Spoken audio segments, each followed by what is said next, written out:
मला कार्यक्रम लिएर सदा चाहिँ आज पनि हामी उपस्थित भएका छौं। कृपया हल्ला नगरिदिनु होला भक्त सज्जन, एकचित्त भएर प्रश्नलाई श्रवण गरौँ, उपहार पुरस्कार प्राप्त गरौँ र केही नियमहरू जानकारी सदा चाहिँ म गर्नेछु हजुरहरूलाई। जम्मा 6 वटा प्रश्न रहेका छन्। समूह 2 भागमा हामी विभाजन गर्नेछौँ, राधा समूह र कृष्ण समूह। राधा समूह भन्नाले मातृवर्ग एवं माताजन दिदीबहिनीहरू र कृष्ण समूह भन्नाले पितावर्ग एवं दाजुभाइहरू। यो मैले भन्दै गरेको नियम कानुनहरू ध्यान दिएर श्रवण गरौँ भक्त सज्जन, किनभने भरे के त्रुटि भयो भने पुरस्कार प्राप्त गर्न सकिँदैन। सही उत्तर दिनुभयो हजुरहरूले भने पनि गाह्रो हुन्छ नियम पुरा गर्नु भएन भने। र पहिलो प्रश्न जानेछ राधा समूहलाई। समय 1 मिनेटको रहनेछ र त्यही प्रश्न अर्को वर्गमा गयो भने समय रहनेछ 30 सेकेन्डको। र समय निर्धारण गर्न म मित्र भेषराजीलाई अनुरोध गर्दछु।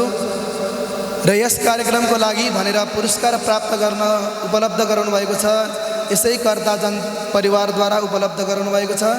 उहाँहरूलाई जोरदार तालीद्वारा सम्मान गरौँ। श्री भक्तवत्सल भगवानको।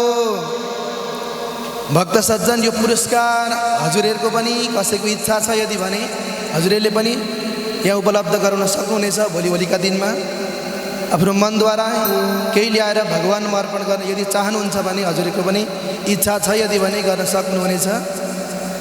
र केही रिचार्ज कार्डहरू जति पनि आज रिचार्ज कार्ड प्राप्त भएका छन् सबै एनसेलका रिचार्ज कार्ड छन्।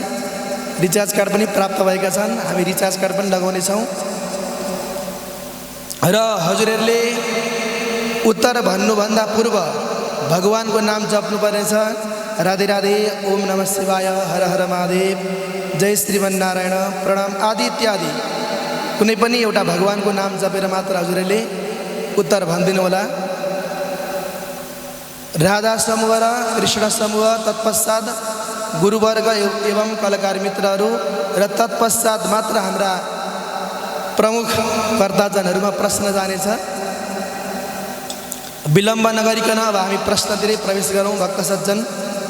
र आजको पहिलो प्रश्न रहेको छ, आज हामीले प्रातःकालीय सत्रमा श्रवण गरेको कथाबाट प्रश्न छ। राधा समूह, हिरण्यकशिपुले कहाँ गएर तपस्या गरेको थियो?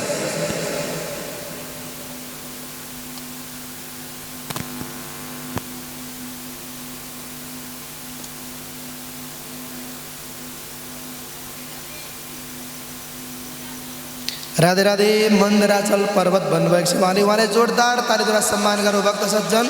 श्री भक्तवत्सल भगवानको।